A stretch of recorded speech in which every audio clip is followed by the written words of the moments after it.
তুমি সাহায্য করো, নতুবা আমরা আবার আগের ধর্মে ঢুকে যাব। ওগো নবীজি, আমি বিপদে পড়েছি। আমি একজন গরিব মানুষ, অসহায় মানুষ, আমি নিজেই তো অভাবী। আমি ওদেরকে কেমন করে সাহায্য করব? আমি আপনার শরণাপন্ন হয়েছি গো নবী, এবার আপনি পরামর্শ দেন, এখন আমি কি করব? আমি ওদেরকে কেমন করে সাহায্য করব? আল্লাহর নবী, রহমতের নবী, মায়ার নবী হযরত আলী রাদিয়াল্লাহু তাআলা আনহুর দিকে তাকালেন। নবীজি তাকায় বলতেছেন, আলী রে, বল বল, বাইতুল মালে কিছু আসেনি ওদেরকে সাহায্য করার মতো? আলী রাদিয়াল্লাহু তাআলা আনহু তিনি বলতেছেন, নবী গো, একদম খালি, দেওয়ার মতো কিছুই নাই, দেওয়ার মতো কিছুই নেই। দ্বীনের নবী, মায়ার নবী টেনশনে পড়ে গেলেন, এই এলাকার মানুষগুলিকে কিছু সাহায্য করা প্রয়োজন। আল্লাহর নবী, রহমতের নবী চিন্তায় পড়ে গেলেন। ওই মুহূর্তে একজন ধনী ইহুদি মানুষ, ধনাঢ্যশীল একজন মানুষ দৌড়ে আসলো। আয়েশা বলতেছে, মুহাম্মদ, এই মুহূর্তে আমি তোমাকে সাহায্য করতে পারি। আমার কাছে 40 মিসকাল স্বর্ণ মুদ্রা আছে, আমি তোমাকে এতটুকু স্বর্ণ মুদ্রা দিতে পারি। বিনিময়ে আমাকে 3 মাস পর 40 মণ খেজুর দেওয়া লাগবে। 3 মাসে 90 দিন, 90 দিন পর আমাকে 40 মণ খেজুর দেওয়া লাগবে। আল্লাহর নবী তখন তার প্রস্তাবে রাজি হয়ে গেলেন। নবী বলেন, ঠিক আছে, 3 মাস পর খেজুর পাকবে, আমি তোমাকে দিতেও পারবো ইনশাআল্লাহ। এই মুহূর্তে আমার 40 মিসকাল স্বর্ণ মুদ্রার বড় প্রয়োজন। তুমি আমাকে এই মুহূর্তে স্বর্ণগুলি দাও। দ্বীনের নবী, মায়ার নবীর সাথে কথা হলো 3 মাস পর 40 মণ খেজুর মায়ার নবী দিবেন। 3 মাসে কয় দিন? জোরে কর না, জোরে কর। 90 দিন পর আল্লাহর নবী দিন যায় রাত যায়, দিন যায় রাত যায়, এখনো 90 দিন পার হয় নাই। আরো 3 দিন বাকি আছে, 3 দিন বাকি, 87 দিন পার হয়েছে। দ্বীনের নবী একদিন ওই পাড়া দিয়া হযরত ওমর ফারুক রাদিয়াল্লাহু তাআলা আনহুকে সাথে নিয়ে নবী ওই বসতি দিয়া যাইতেছেন। হঠাৎ করে ওই ইহুদি যে 40 মিসকাল স্বর্ণ মুদ্রা দিয়েছিল, 40 মণ খেজুর পাওয়ার লোভে, 40 মণ খেজুর পাওয়ার শর্তে আল্লাহর নবীকে পাইয়াই নবী রাস্তা আটকায় দিল। রাস্তা আটকায় বলতেছে, মুহাম্মদ, এই মুহূর্তে আমার খেজুর দাও, এখনই আমার খেজুর দাও, মনে আসেনি আমার খেজুরের কথা?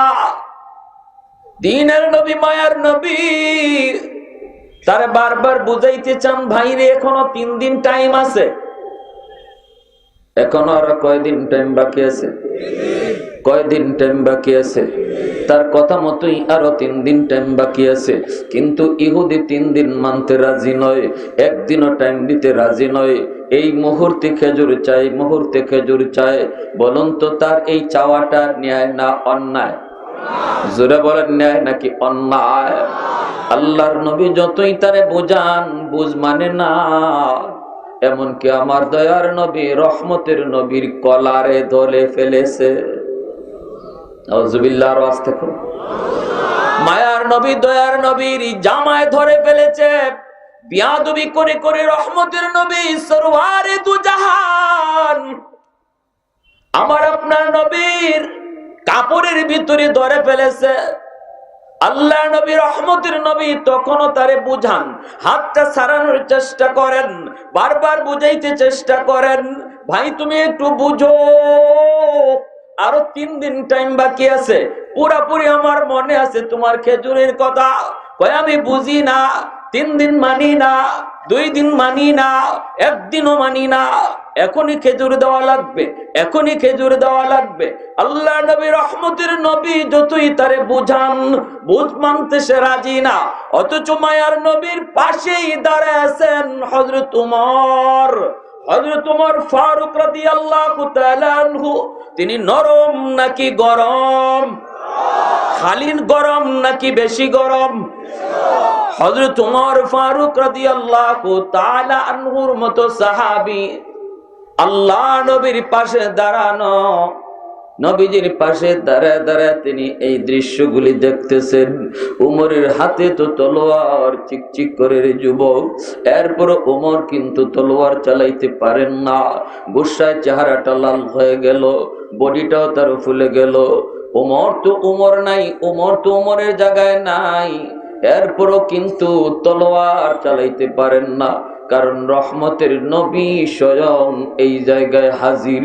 আমার নবীর ইশারা না পাইলে উমর কিছুই করতে পারেন না, কারণ তারা তো সত্যিকারের আশিকে রাসূল, ঠিক না? আল্লাহর নবী স্বয়ং যেখানে হাজির, ওই জায়গায় ওমর নিজের ইচ্ছায় কিছু করতে পারেন না, নবীর ইশারা লাগবে, নবীর অনুমতি লাগবে। হযরত ওমর গুসায় কাঁপতেছেন, কিন্তু এরপরেও তলোয়ার চালাইতে পারেন না। শুধু নবীজির চেহারার দিকে তাকায় ওমর, আর গুসাটারে হজম করেন। কত কঠিন পরীক্ষার মধ্যে পড়ে গেলেন একজন গরম মানুষ।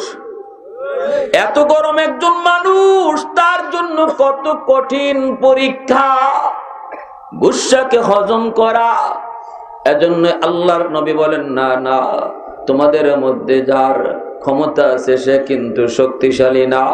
শক্তিশালী হলো তোমাদের ভিতরে যার গায়ে শক্তি আছে, সেও শক্তিশালী না। শক্তিশালী হলো যে রাগকে, গুসাকে হজম করে, সেই হলো তোমাদের ভিতরে সবচেয়ে বড় বাহাদুর। নবীজি বলেন, বাহাদুরকে যে গায়ের শক্তি দিয়া প্রতিপক্ষকে ঘায়েল করে না, আল্লাহ নবী বলেন গুসা যে হজম করে সেই হলো প্রকৃত বাহাদুর। সুবহানাল্লাহ।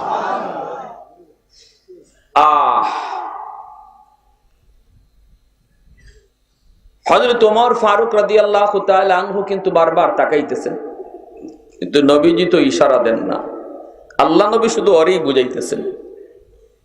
একটা পর্যায়ে ওমর নিজের গোসাটাকে হজম করে করে কি করবেন দিশেহারা, আল্লাহর নবীর দিকে তাকান, কিন্তু নবী তো অনুমতি দেন না। হঠাৎ করে মায়ার নবী, আমার আপনার নবী হযরত ওমর ফারুক রাদিয়াল্লাহু তাআলা আনহুর চেহারার দিকে নবী তাকালেন। তাকায় দেখেন ওমরের চেহারাটা লাল হয়ে গেছে, গুসায় চেহারাটা একদম লাল হয়ে গেছে, চোখগুলা আগুনের মতো হয়ে গেছে। হযরত ওমর তিনি তো কাঁপতেছেন, তলোয়ার চালায় দেওয়ার জন্য প্রস্তুত, কিন্তু রহমতের নবী, দয়ার নবী, তিনি তো অনুমতি দিলেন না। বরং ওমরের দিকে তাকাইয়া নবী ওমরকে ধমক দিয়ে বসলেন। রহমতের নবী, আমার আপনার নবী ওমরকে ধমক দিয়া বলেন, ওমর চোখ নিচের দিকে নামাও, নিচের দিকে নামাও, তোমার আমার রাগ করা উচিত নয় রে ওমর, সে পাওনাদার, দুই কথা বলতেই পারে। সুবহানাল্লাহ।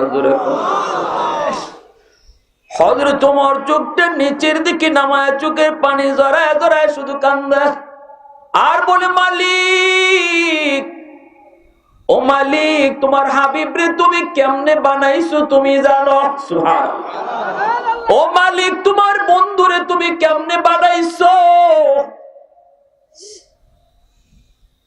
কারণ একজন আশিক রাসূল নবীর অপমান করবে, কোন আশিক রাসূল বরদাস্ত করতে পারে? আল্লাহ নবীকে কেউ অপমান করবে, আশিক রাসূল বরদাস্ত করতে পারে না। সেখানে হযরত ওমর এত বড় আশিক রাসূল, এত বড় আশিক রাসূল, তিনি কেমন করে নিজের সইবেন, কেমন করে হজম করবেন? আল্লাহ নবী তখন ওমরকে ধমক দিয়ে বলেন, ওমর মাথাটা নিচের দিকে নামাও, চোখটা নিচের দিকে নামাও রে ওমর, তার দিকে চোখ লাল করে তুমি তাকাও না। না না, সে পাওনাদার, দুই কথা বলতেই পারে। আসো, আমি নবীর কাছে আসো। নবীজি কাছে আইনা কানে কানে বলতেছেন, উমর এখনই তুমি বাইতুল মালে যাও, যাইয়া তারে 40 মণ খেজুর তুমি তারে দিয়ে দাও। আর শোনো শোনো, আমি নবী তোমাকে কানে কানে বলি রে, দেওয়ার সময় 10 সের খেজুর তারে বেশি দিয়া দিও। সুবহানাল্লাহ, আসতে কইবেন। এত খারাপ আচরণ মায়ার নবীর সাথে করলো।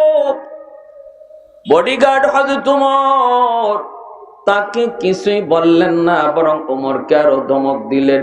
ধমক দেওয়ার কথা ছিল ইহুদিকে। আমি আপনি হইলে বলতাম, কিরে তোরে আমার সাথে এমনি রাখি নাকি, এজন্যই বুঝি তুই আমার সাথে চলো। আমি অপমান হই আর তুমি তাকে তাকে দেখো, পরে তাড়াতাড়ি তুমি কিছু লাগাও।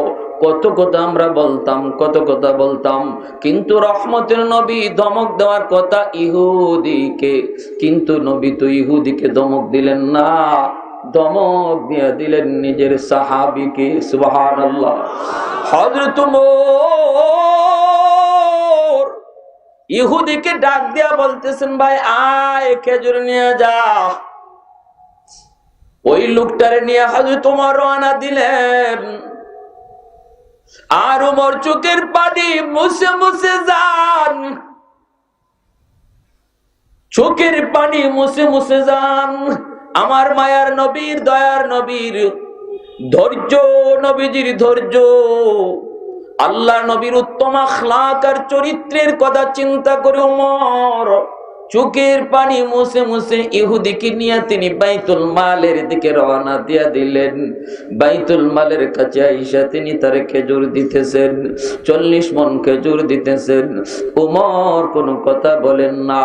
এখনো কিন্তু উমরের গুসাটা যায় নাই। এত সহজে তো শরীর থেকে গুসা যায় না, কারণ উমরের মতো মানুষ যার নাম শুনলে পরে শয়তান অন্য রাস্তা দিয়া ভাগে, অন্য রাস্তা দিয়ে পলায়ন করে। নবী বলেন, সবার সাথে শয়তান আছে, কিন্তু আমার উমরের সাথে কোনো শয়তান নাই। সাহাবীরা জিজ্ঞেস করে, নবী গো আপনার সাথেও শয়তান আছে নাকি? নবী বলেন, আমার সাথেও আছে, তবে আমার শয়তান কালেমা পড়ে মুসলমান হয়ে গেছে। ওমর খেজুর দিতেছেন, খেজুর দিতেছেন। 40 মণ খেজুর দেওয়ার পর 10 খেজুর যখন আবার বেশি তারে দিয়া দিতেছেন, তখনই ইহুদি ডাক দিয়া কয়, ওমর 10 খেজুর আবার বেশি কেন? এই কথাটা বলতেই ওমর তখন ধমক দিলেন আস্তে করে, ভাইরে তুই কথা বলিস না, আর কথা বইলে আমার গায়ের গুসায় তুমি লবণের ছিটা দিও না। তোমারে যা দেই তুমি লয়া যাও, কোনো কথা বাড়াও না। কয় না, আমি পাবো 40 মণ, 10 বেশি কেন নিব? হযরত ওমর ফারুক রাদিয়াল্লাহু তাআলা আনহু এই কথা শোনার পর ডাক দেয়া বলেন, তাহলে এবার একটু শোনো, শুনতে তোমার মন চায় বুঝি? বলে হ। ওমর বলেন, আমি ওমর রে তুমি ভালো করে চিনো নি, আগে এটা বলো। কয়, ভালো করে তোমাকে চিনি। আজ যদি আমার নবী, রহমতের নবী ওই জায়গায় না থাকতেন, তাহলে তোমার ঠিকানা এই মুহূর্তে হয়তো মাটির নিচে। এটা তুমি জানো নি? কয়, এটাও জানি, কারণ আমি ওমর কখনো তলোয়ার খাপের ভিতরে ঢুকাই না, সর্বদা খাপের বাহিরে রাখি। যখন যেখানে প্রয়োজন যেন নগদে দেওয়া যায়, নগদে কাম যেন সারা যায়। এজন্য হযরত ওমর বলেন, আমাকে চিনোনি? কই, আপনাকেও ভালো করে চিনি। রহমতের নবী, দয়ার নবীর থাকার কারণে আজ তুমি রেহাই পেয়ে গেছো, রেহাই পেয়ে গেছো। আমি ওমর তলোয়ার চালাইতে পারলাম না, অথচ তুমি তোমার নিজের বিবেকটারে একটু বলো, তুমি যেই আচরণটা করেছো, এই আচরণটা কি ঠিক না বেঠিক? এটা কি ন্যায় না অন্যায়? এবার নিজের নিজে একটু জিজ্ঞেস করো। তুমি নিজেও জানো অন্যায় আচরণ করেছো, অন্যায় করেছো, এরপরও কিন্তু আমার রহমতের নবী তোমাকে কোনো ধমক দেন নাই, এমনকি আমাকে ধমক দিয়া চোখ নিচে নামায়া দিছেন। এরপরে নবী কানে কানে যা বলেছেন তা শুনো। নবী বলেছেন, উমর তার 10-এর বেশি দিয়া দিও। আমিও প্রশ্ন করেছিলাম, নবী গো পাবে 40 মণ, বেশি কেন দিব? রহমতের নবী তখন বলেছেন, আমি যে তোমার দিকে চোখ লাল করে তাকাইছি এর জরিমানা হলো 10-এর। আরেকটু জোরে কন্যা সুবহানাল্লাহ। फारूक तेरा नाम से इस्लाम रहेगा, फारूक तेरा नाम से इस्लाम रहेगा, दुनिया की अदालत में तेरा नाम रहेगा, दुनिया की अदालत में तेरा नाम रहेगा, सिद्दीक तेरा नाम से इस्लाम रहेगा, दुनिया की सदाकत में तेरा नाम रहेगा, मुआविया तेरा नाम से इस्लाम रहेगा, दुनिया की सियासत में तेरा नाम रहेगा। একটু জোরে সোরে কোন আল্লাহু আকবার। সাথে সাথে ইহুদি ডাক দিয়ে বলতেছে, ওমর আমার 40 মণ খেজুরও লাগবে না, 10-এর খেজুরও আমার লাগবে না, আমি তো খেজুর নেওয়ার জন্য মূলত আসি নাই রে ওমর, আমি তো আসছিলাম একটা পরীক্ষা করার জন্য, কারণ আমি তাওরাত কিতাবের একজন পণ্ডিত, তাওরাত কিতাবের ভিতরে পেয়েছি আখিরি জমানার নবী যিনি হবেন তার আখলাক হবে খুলুকে আযীম, তার সাথে খারাপ আচরণ করলো ইনি খারাপ দিয়ে জবাব দিবেন না, ইনি সর্বদা উত্তম আচরণ দিয়ে জবাব দিবেন।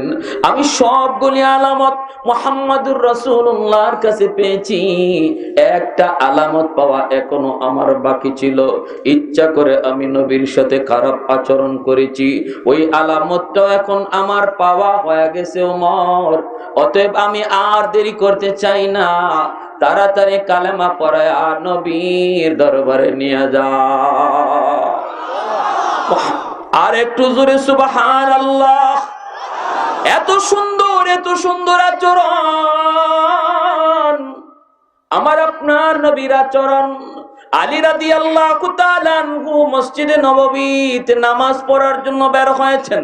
আমি শুধু কয়েকটা ঘটনা বলবো যে ইহুদিদের সাথেও মুসলমানের আচরণ কত সুন্দর, আর বর্তমানে ইহুদিরা মুসলমানদের সাথে কত নিষ্ঠুর আচরণ করছে, ঠিক কিনা জোরে কর।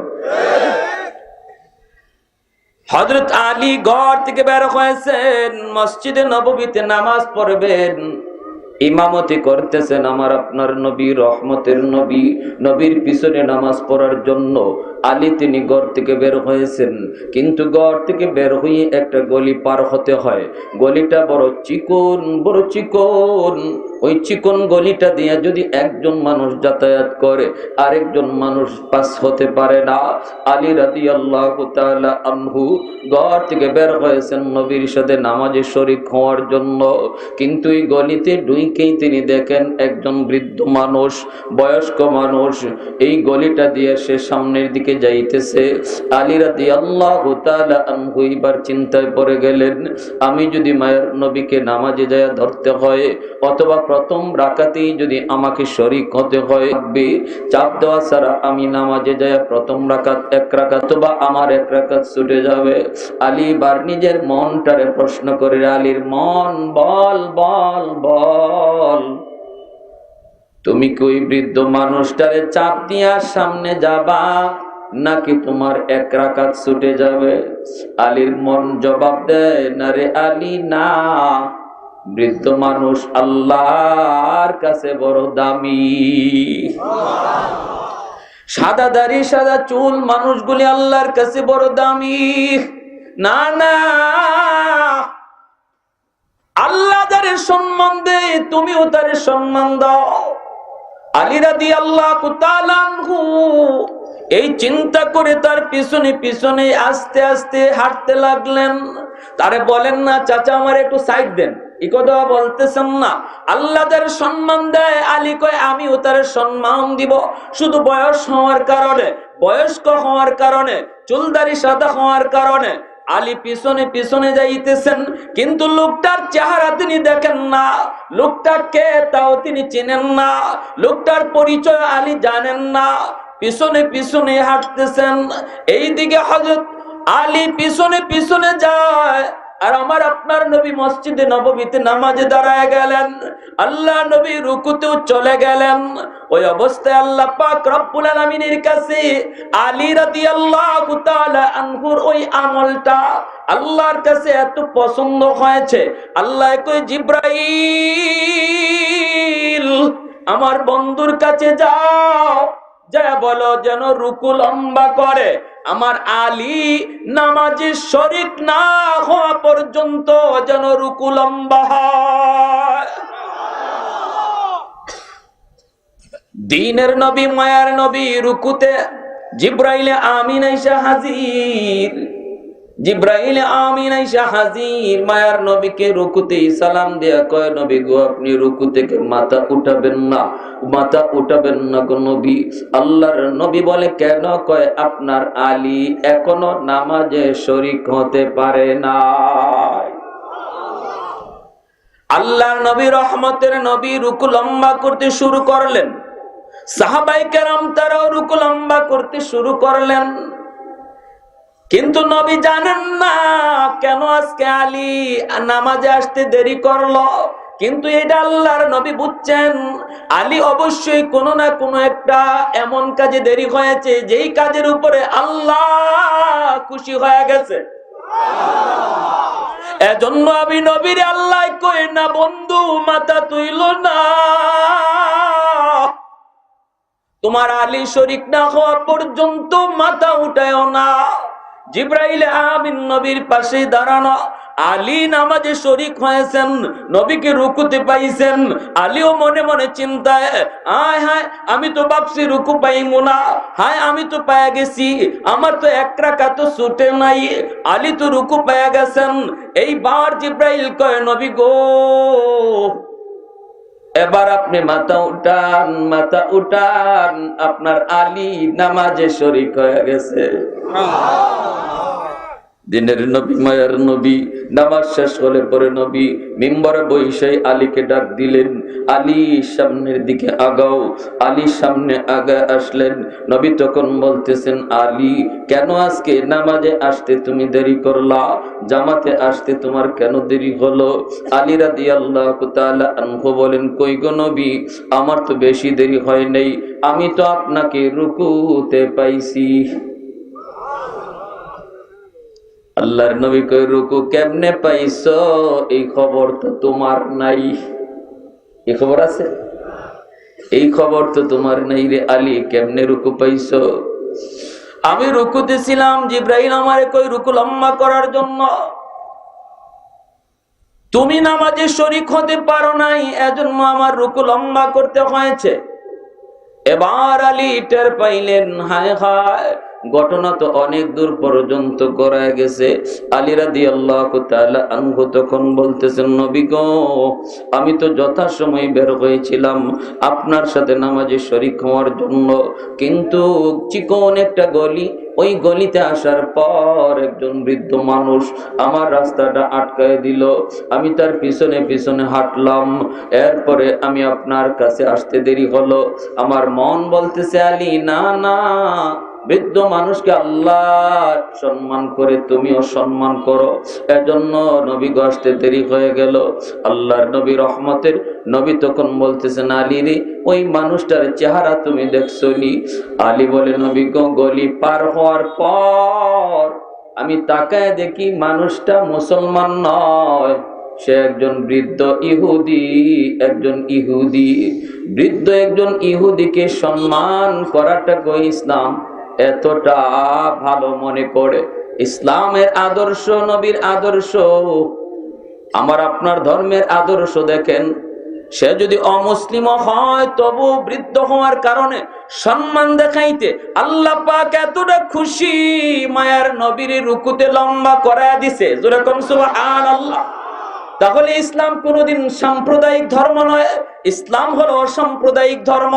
ইসলাম সকল ধর্মের মানুষকেই তাদের ধর্মীয় স্বাধীনতা দেয়, ইসলাম সকল ধর্মের মানুষকেই সম্মান করে, ঠিক কিনা? আরেকটু জোরে বলেন ঠিক কিনা? সকল ধর্মের মানুষকে ইসলাম সম্মান করে, এটা ইসলামের আদর্শ।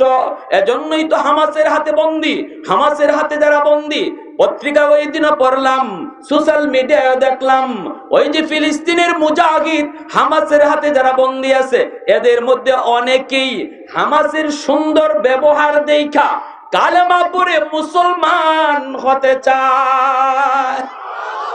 আল্লাহু আকবার, জোরে কোন। ছোট ছোট বাচ্চাগুলি তাদের হাতে বন্দী, এই ছোট ছোট বাচ্চাগুলির তারা আদর করে, মায়া করে, না না বিন্দু পরিমাণ কষ্ট দেয় না। কাউকে খেলনা দিয়া রাখছে, কাউরে এরকম ললিপপ খাওয়াইতেছে, কাউরে জুস খাওয়াইতেছে। বাচ্চাগুলি বুঝেই না তারা যে দুশ্মনের হাতে বন্দী। কিন্তু আজকে আমার আপনার মুসলমান, ফিলিস্তিনের মুসলমান শিশু বাচ্চাগুলি প্রতিনিয়ত তাদের লাশ ধরছে, হাসপাতালে বম্বিং হচ্ছে। একটা হাসপাতাল হলো মানুষ মনে করে নিরাপদের জায়গা, এই হাসপাতালটা পর্যন্ত ইহুদি বর্বর ইহুদি জাতিদের আক্রমণ থেকে রেহাই পায় না। মুসলমানের মসজিদ রেহাই পায় না, মাদ্রাসা রেহাই পায় না, স্কুল রেহাই পায় না, হাসপাতাল একের পর এক উড়াইয়া দিচ্ছে। বলুন এটা মানুষের কাম নাকি জানোয়ারের কাম?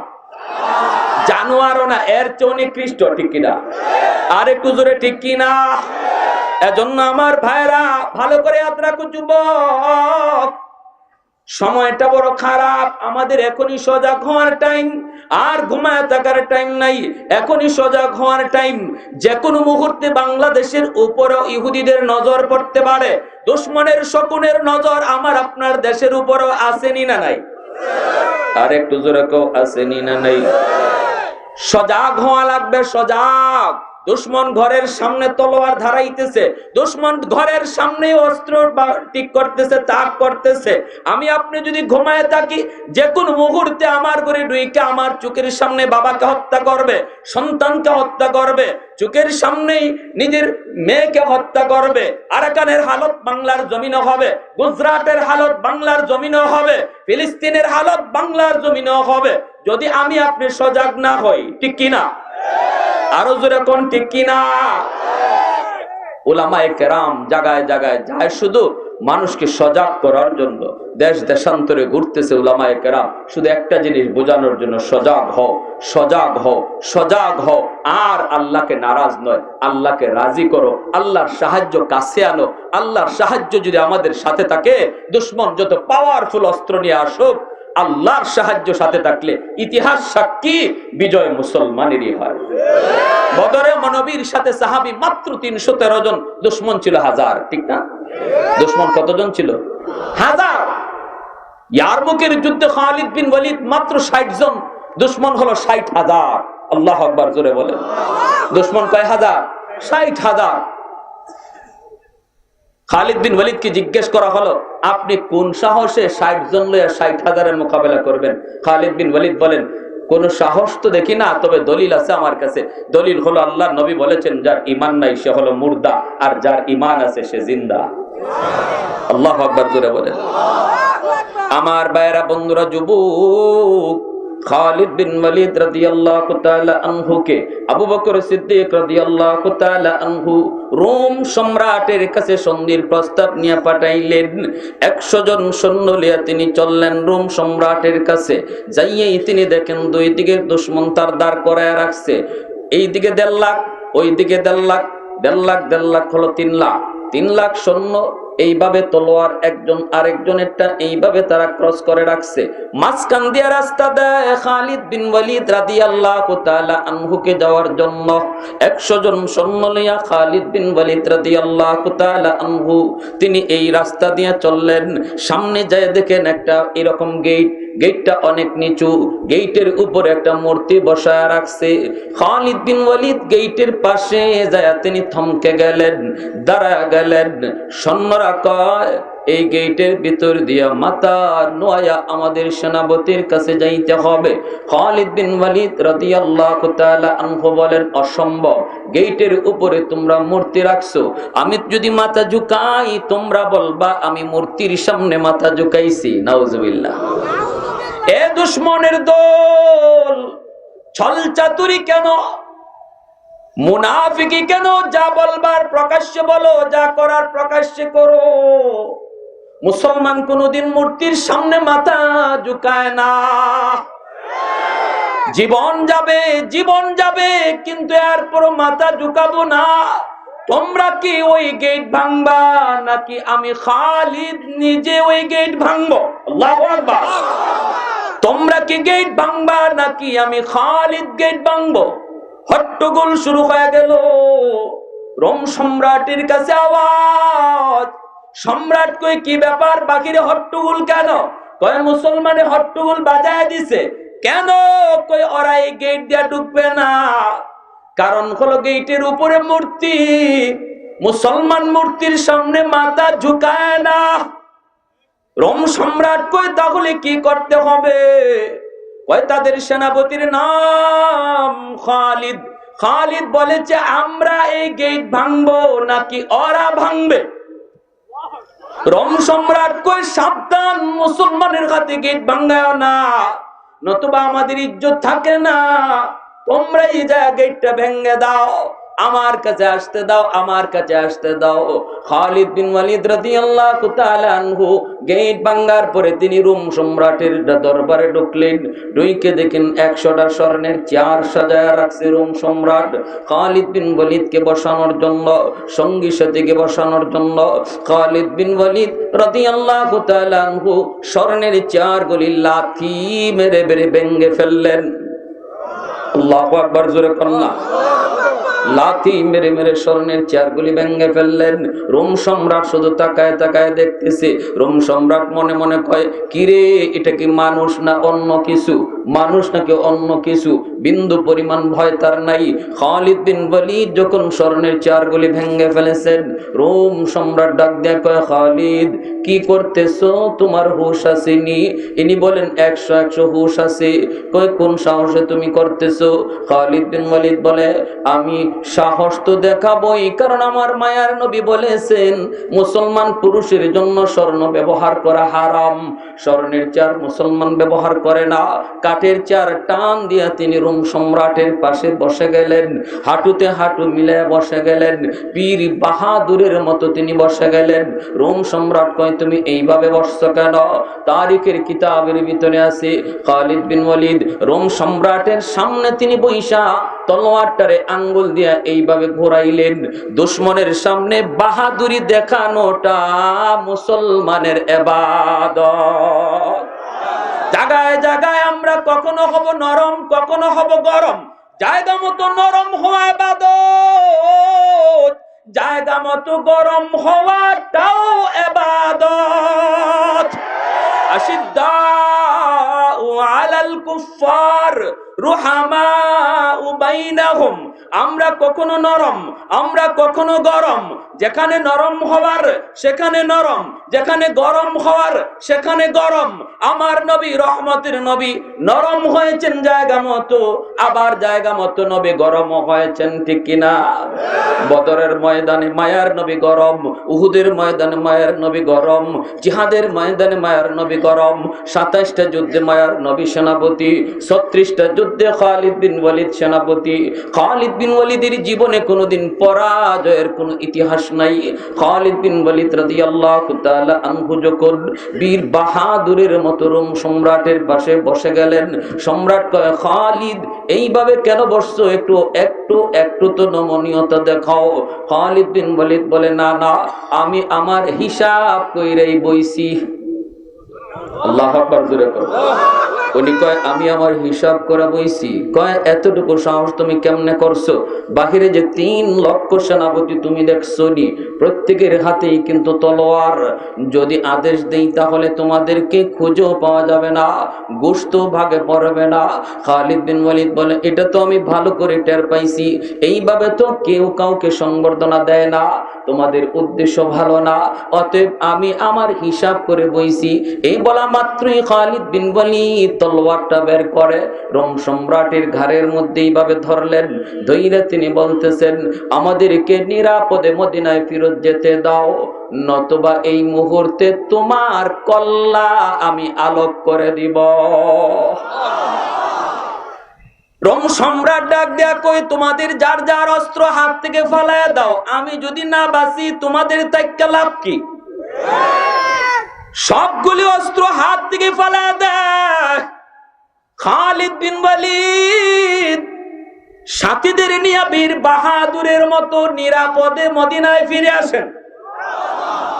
রোম সম্রাট পরের বছরই আবু বকর সিদ্দিক রাদিয়াল্লাহু তাআলা আনহুর কাছে চিঠি পাঠায়, আবু বকর তোমার সেনাপতি খালিদ আমাকে অপমান করেছে, রেডি হও, আমি মদিনায় 2 লক্ষ সৈন্য পাঠাইতেছি, মোকাবেলার জন্য প্রস্তুত হও। আল্লাহু আকবার।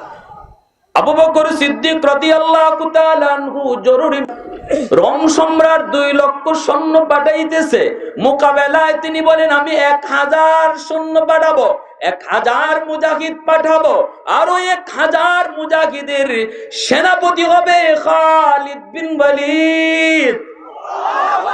1000 মুজাহিদ বাহিনী লইয়া খালিদ বিন ওয়ালিদ রাদিয়াল্লাহু তাআলা আনহু খলিফাতুল মুসলিমিন আবু বকর সিদ্দিক রাদিয়াল্লাহু তাআলা আনহুর কাছ থেকে বিদায় নিয়া দোয়া নিয়া তিনি বের হয়ে গেলেন 2 লক্ষ দুশমনের মোকাবেলায়।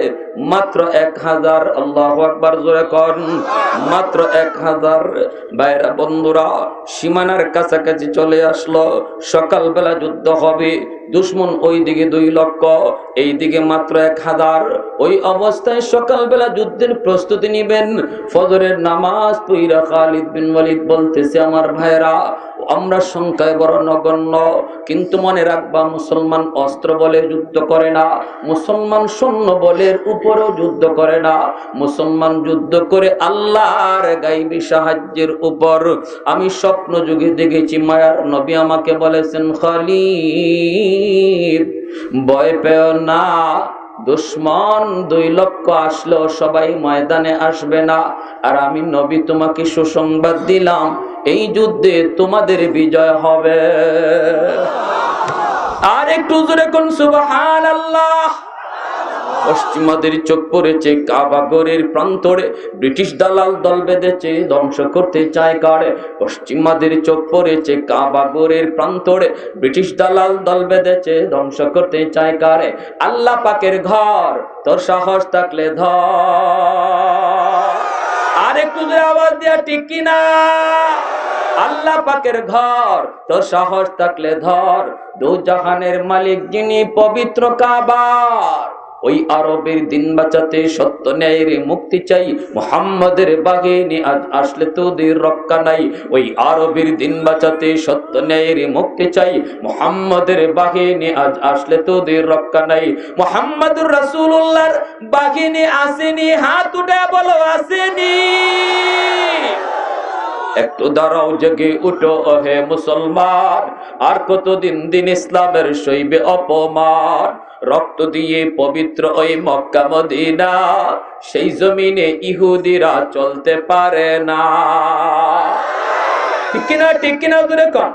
যেই ফিলিস্তিনের জমিন নবী পয়গম্বর গণের জমিন, যেই জমিনে হাজারো হাজারো পয়গম্বর মাটির নিচে কবরে শুয়ে আছেন, যেই জমিনে 1.5 লক্ষ পয়গম্বর, এমন কোন নবী নাই যে নবী ফিলিস্তিনে আসেন নাই। আমার নবী বাইতুল মুকাদ্দাসে ইমামতি করেছেন, পিছনে 1.5 লক্ষ পয়গম্বর হাজির ছিলেন। ঠিক কিনা?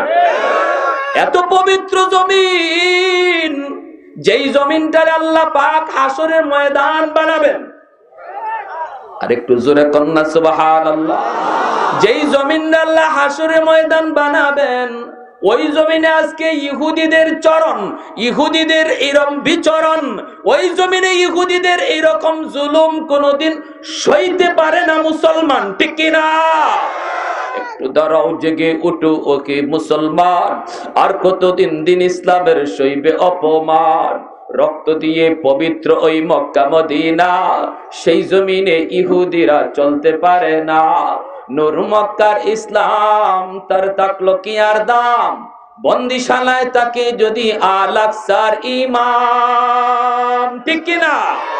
ওই আরবের দিন বাঁচাতে সত্য ন্যায়ের মুক্তি চাই, মুহাম্মাদের বাহিনী আজ আসলে তোদের রক্ষা নাই। ওই আরবের দিন বাঁচাতে সত্য ন্যায়ের মুক্তি চাই, মুহাম্মাদের বাহিনী আজ আসলে তোদের রক্ষা নাই। পশ্চিমাদের চোখ পড়েছে কাবা ঘরের প্রান্তরে, ব্রিটিশ দালাল দল বেঁধেছে ধ্বংস করতে চায় কারে? আল্লাহ পাকের ঘর, তোর সাহস থাকলে ধর, আল্লাহ পাকের ঘর, তোর সাহস থাকলে ধর। দু জাহানের মালিক যিনি পবিত্র কাবার, ঠিক কিনা? আল্লাহর ঘর ভাঙতে আইছিল আবাবিল, পারছেনি? আব্রাহা আইছিল। কে আইছিল? আল্লাহ আব্রাহার বাহিনীরে ধ্বংস করছে ফেরেশতা দিয়া না, ছোট ছোট বাকি দিয়া। আমরা কোরআনের আবাবিল নাম শুনেছি কিন্তু চোখে দেখি নাই, কিন্তু বর্তমানে আমরা হামাসের আবাবিল দেখেছি, ঠিক কিনা? প্যারাশুটের মাধ্যমে আমাদের বীররা যেইভাবে ইহুদিদের কানায় কানায় ঢুকে পড়েছে, ঘরে ঘরে ঢুকে পড়েছে, ইহুদিদের সেনাবাহিনীর ক্যান্টনমেন্টে ঢুকে পড়েছে, মিনিস্টারের মেয়েকে পর্যন্ত গ্রেফতার করে নিয়ে আসছে। স্পেশাল ফোর্স যেখানে তার চতুর্দিকে পাহারা ছিল, কিছুই টের পায় নাই, মুসা টের পায় নাই, কোন প্রযুক্তি তাদের কাজে আসে নাই। আসবে কেমন করে? কারণ এরা তো আল্লাহর পাঠানো বাহিনী। আওয়াজ দিয়া বলেন ঠিক কিনা? আল্লাহ পাক বলেন, বাসনা আলাইকুম ইবাদাল্লানা উলি বাসিন শাদীদ ফাজাসু খিলালাদ দিয়ার। তোমাদের জুলুম যখন চূড়ান্ত পর্যায়ে পৌঁছবে, আমি আল্লাহ আমার বাহিনী পাঠাবো, এমন শক্তিশালী বাহিনী পাঠাবো, এরা এমন মজবুত হবে, তোমাদের ঘরে ঘরে ঢুকবে, তোমাদের অফিসে অফিসে ঢুকবে, তোমরা দেখবে না তোমাদের মাঝে আর তাদের মাঝে আমি আল্লাহ কুদরতি পর্দা ঢেলে দিব। আওয়াজ দিয়া বলেন ঠিক কিনা? প্যারে হাজিরিন, এজন্য বলি সময় এসে গেছে, আমরা ধৈর্য ধরেছি। ফিলিস্তিনে মুসলমান 70 বছর 80 বছর সবর করেছে, আল্লাহ পাক এইবার তাদের সাহায্য নাজিল করেছে, সাহায্য এসে গেছে। প্রয়োজন শুধু আর একটু চোখের পানি ঝরায়া আল্লাহর কাছে কান্নাকাটি করার। খালিদ বিন ওয়ালিদ রাদিয়াল্লাহু তাআলা আনহু বলেন, মুসলমান ভয় নাই, কোনো টেনশন নাই, সামনের দিকে যেও না। আমি মদিনা থেকে একটা চিঠি নিয়ে আসছি, এই চিঠিটা না পইরা তোমরা সামনে কেউ অগ্রসর হয় না।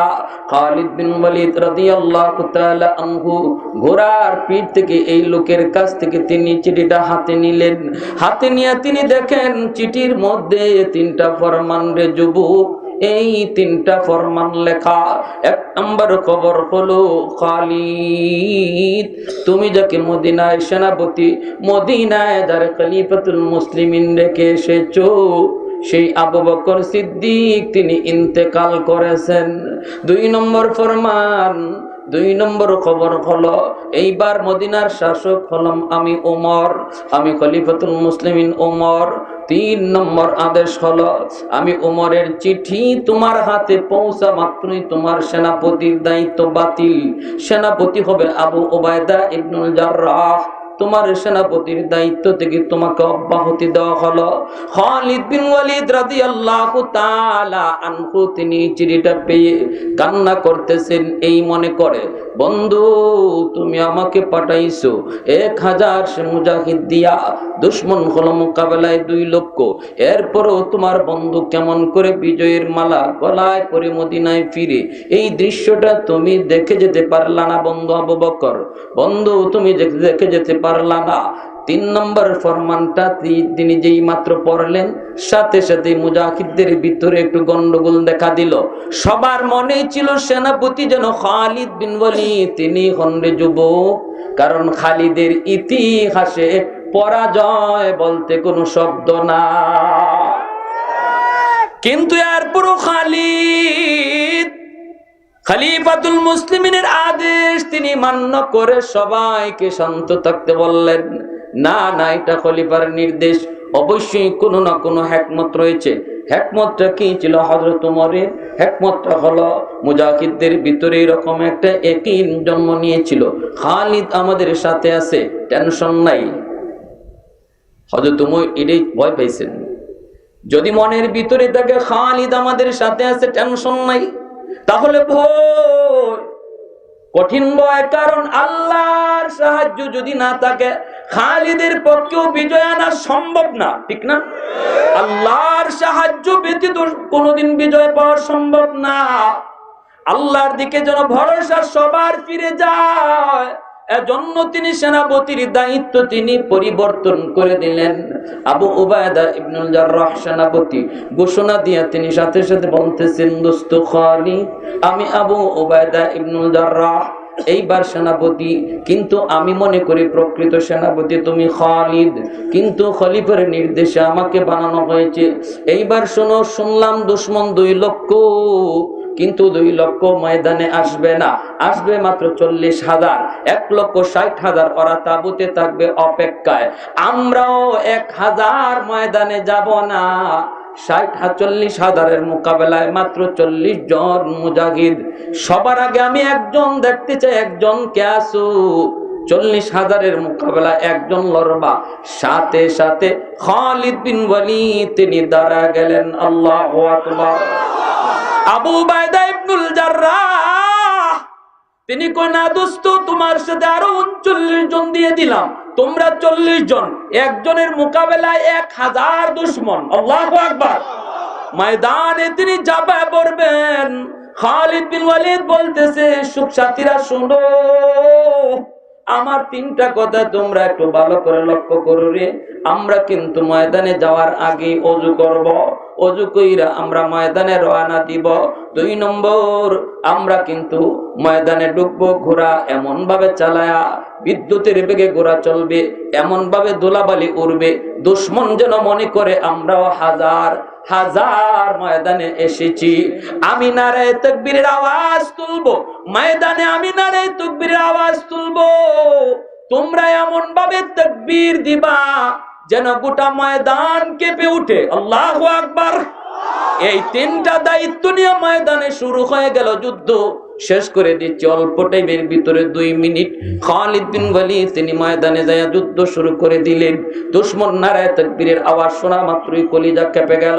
দুশমনের হাতে অস্ত্র, কিন্তু মুসলমানের আছে নারায়ে তাকবীর, ঠিক কি না? দুশমনের হাতে আছে অ্যাটম বম, মুসলমানের হাতে আছে ঈমান, মুসলমানের হাতে আছে কোরআন। খালিদ বিন ওয়ালিদ তিনি যুদ্ধ শুরু করে দিলেন। যুদ্ধ করে করে দুশমন সবাইকে খতম করলেন। আল্লাহ পাক রব্বুল আলামিন 300 হাত লম্বা এমন এক তলোয়ার আল্লাহ কুদরতি তলোয়ার বানায় দিলেন। খালিদ বিন ওয়ালিদ তিনি এইভাবে শুধু তলোয়ার ঘোরান, শয়ে শয়ে দুশমনের কল্লা জমিনে পড়ে যায়। আল্লাহু আকবার জোরে বলেন। দুপুর বেলা যুদ্ধ শুরু হয়, সূর্য লাল, সূর্য লাল। এইদিকে আর কোনো আওয়াজ শোনা যায় না, আওয়াজ শোনা যায় না। ইয়ার মুখের ময়দান, দুশমনের লাশ আর লাশ স্তূপ পড়ে গেছে। আবু উবায়দা ইবনুল জাররাহ সঙ্গী সাথীদেরকে বলেন, চলো ময়দানে চলো, মনে হয় আমাদের একজনও জীবিত নাই। আর ঘোড়ার হ্যানহ্যানানি শব্দ শোনা যায় না, তলোয়ারের ঝনঝনানি শব্দ শোনা যায় না, মনে হয় আমাদের কেউ জীবিত নাই। চলো আমরা ময়দানে যাই। ময়দানে ঢুকলেন, ঘোড়া চালালেন, দেখেন শুধু নদীর পানিটা পর্যন্ত রক্তে লাল, কিন্তু সঙ্গী সাথী কোথায়, কোথাও খুঁজে পান না। হঠাৎ করে তিনি দেখেন ময়দানের এক কোনায় কিছু মানুষ দাঁড়ায় আছে, চেনা যায় না, চেহারাটা রক্তে লাল, চেনা যায় না এরা কারা। আবু উবায়দা ইবনুল জাররাহ টেনশনে পড়ে গেলেন, এরা কি আমাদের লোক নাকি দুশমন? গেলেও তো একটু বুঝা যাওয়া দরকার। আওয়াজ দিলেন, দোস্ত, ও দোস্ত খালিদ, তুমি কোথায়? সাথে সাথে খালিদ বিন ওয়ালিদ মুখ ফিরা কর, দোস্ত আমি মরি নাই, আমি শহীদ হই নাই, তোমার দোস্ত গাজী হইয়া জীবিত আছে। আল্লাহু আকবার। দৌড়ে কাছে গেলেন, চেহারা থেকে রক্তটা মুইসা তিনি বুকে জড়ায় ধরে কাঁদতেছেন। আবু উবাইদা ইবনে জাররাহ তিনি কাঁদতেছেন আর বলতেছেন, দোস্ত এতগুলা দুশমনের সাথে তুমি কেমনে লড়লা, কেমনে তোমরা বিজয়ী হলা? কই জানি না দোস্ত, তবে শুধু এতটুকু দেখেছি, আমি যখন তলোয়ার ঘোরাই আমার তলোয়ারটা 300 হাত লম্বা হয়ে যায়। দোস্ত জোহরের নামাজটা কাজা করো, আসরের নামাজ, জোহরের নামাজ তো অবশ্যই কাজা হয়ে গেছে, আসরের নামাজটা কাজা হওয়ার পথে, আসরের নামাজটা পড়ে ফেলো। যেই মাত্র এই কথা বলছেন আবু উবাইদা ইবনে জাররাহ, খালিদ বিন ওয়ালিদ বলতেছে, দোস্ত তুমি কি মনে করছো আমরা নামাজ কাজা করে ফেলেছি? আরে জিহাদের ময়দানও আমার নবী কিভাবে নামাজ পড়তে হয় এই শিক্ষা দেয়া গেছেন। আমরা জিহাদ করা অবস্থায়ও যথা টাইমে নামাজ আদায় করেছি। সুবহানাল্লাহ ওয়া বিহামদি সুবহানাল্লাহিল আযীম। এজন্য আল্লাহ বলতেছে, বান্দা কোনো ভয় নাই, টেনশন নাই, যদি তুমি খাঁটি মুমিন হও, তোমার মাঝে যদি আল্লাহর হুকুমের গুরুত্ব থাকে, তোমার মাঝে যদি আল্লাহ পাকের বিধিবিধানের গুরুত্ব থাকে, আল্লাহর ভয় যদি অন্তরে থাকে, দুশমন যত পাওয়ার নিয়ে আসুক না কেন, বিজয় আল্লাহ ইমানদার মুমিনকেই দিবে, এটা আল্লাহর ওয়াদা। অতএব আমরা এই মুহূর্তে ফিলিস্তিনের মুসলমানদের জন্য চোখের পানি ঝরায় কাঁদবো, পারলে রোজা রাখবো, আর আল্লাহর কাছে বলবো, আল্লাহ আমাদের তো ফিলিস্তিন যাওয়ার কোনো সাধ্য নাই, কিন্তু মালিক আমরা তাদের জন্য চোখের পানি ঝরানো ছাড়া আর কোনো পথ নাই। আমরা এটা ইয়াকিন করি, আল্লাহ তোমার সাহায্য যদি নাজিল হয়, ইসরায়েল, আমেরিকা, রাশিয়া, ব্রিটেন সব মিলেও তোমার সাহায্যের সামনে টিকতে পারবে না, অতীতে পারে নাই, পারবেও না ইনশাআল্লাহ।